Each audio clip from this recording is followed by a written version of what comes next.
Wong Kim Ark vs. the United States by Natalie Goodman, Eliana Dawson, and Evie Menta. Ark's parents first lived in China, but moved to the US. When they were in America, they decided to have a child. This was Wong.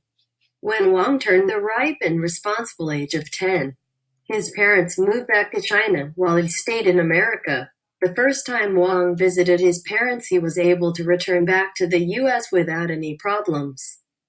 He then visited his parents a second time, but once he tried to enter the US again, the government said, no. This was because of the Chinese Exclusion Act of 1882. This act basically prevented the entry of Chinese laborers into the US, aka immigrating to America. While the government had assumed this act applied to him, Wong wasn't having any of it, so he made a power move and took the government to court. Wong argued on the claim that he was in fact a U.S. citizen because of what is stated in the 14th Amendment.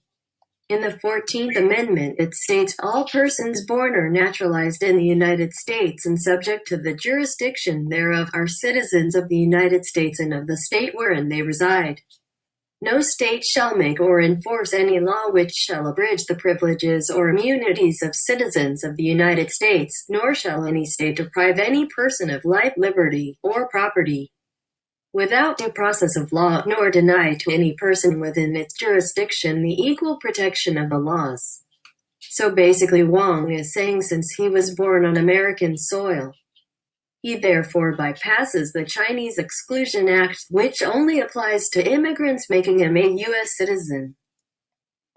While again, the government insisted that the Chinese Exclusion Act applied to Wong, and therefore he was not a U.S. citizen.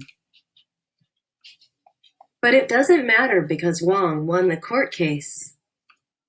I'm sure you're very curious about if this can connect to society today. Well, do I have some good news for you? It does. Like how President Trump is trying to break the birthright citizenship policy because it costs the country a lot of money or something.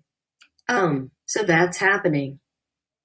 Anyway, Wong Kim Ark's story is being used as supporting evidence in other cases defending birthright citizenship or on the topic of it. Good on you, Wong. And hopefully his story will be used on and on again in more cases to defend the rights of all U.S. citizens.